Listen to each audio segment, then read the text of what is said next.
I'd like to talk to you about 10 signs that your child may be experiencing auditory or sensory processing difficulties.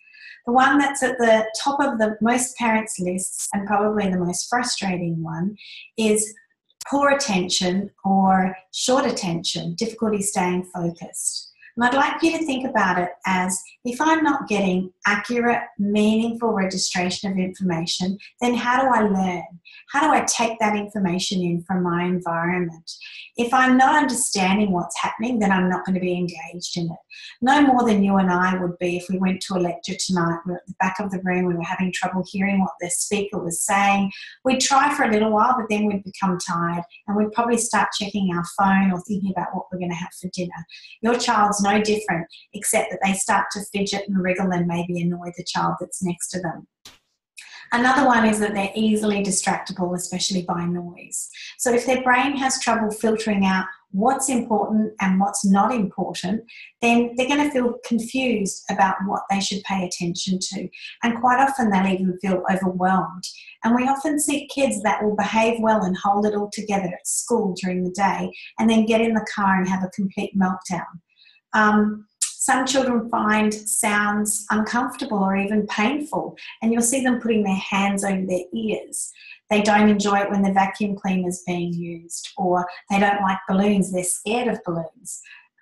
Going to a child's birthday party is not a pleasant experience for them. They feel overwhelmed by all the noise and sensory input that's happening there. It can even trigger that fight or flight response in them. Children can only follow one or two instructions in a sequence. You know, they often ask, huh, or what?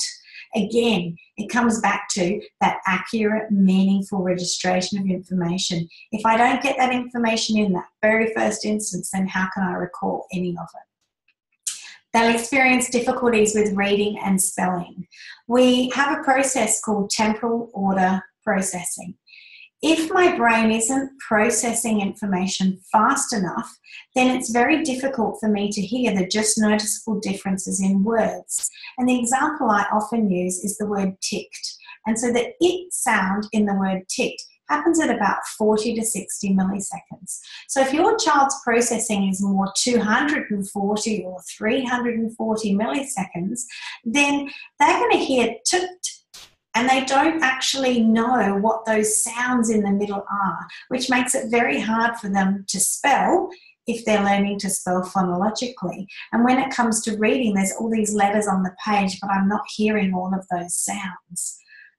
Fussy eaters, they may not like mushy foods or crunchy foods or spicy foods. They don't like tags on their clothing, they're very annoying, or the seams in their socks. So again, it's the brain's inefficiency to process that sensory information that's coming into it, and they have this hypersensitive response.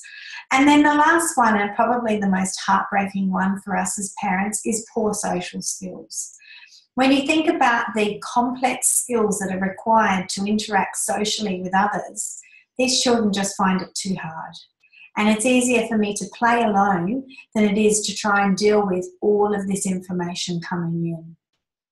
If they try to play in the schoolyard, rules of the game are often very complex and their brain's just unable to process it. So they'll often be the first one out, so they feel like the victim. Or they'll come in and try and join in the conversation, but they talk off topic. And other children can be quite brutal and laugh at them and like, what are you talking about? You're weird. And so, you know, that attempt to join in, it becomes crushed. And again, that child retreats and finds that it's easier for them to play on their own than try and make friends. The good news is that we can very easily and efficiently improve auditory and sensory processing. And I've experienced so many success stories over the last 15 years. I would love to help your child overcome some of the difficulties that they're experiencing. And if you're interested, I encourage you to contact my office and ask for an information package to be sent to you. Our phone number is 0738999782. We'll begin with a auditory screening to see where your child's processing at. And often that will give us a lot of the answers that we're looking for, and then we focus on remediating that. So I look forward to working together with you and your child and taking them through the journey of the listening program.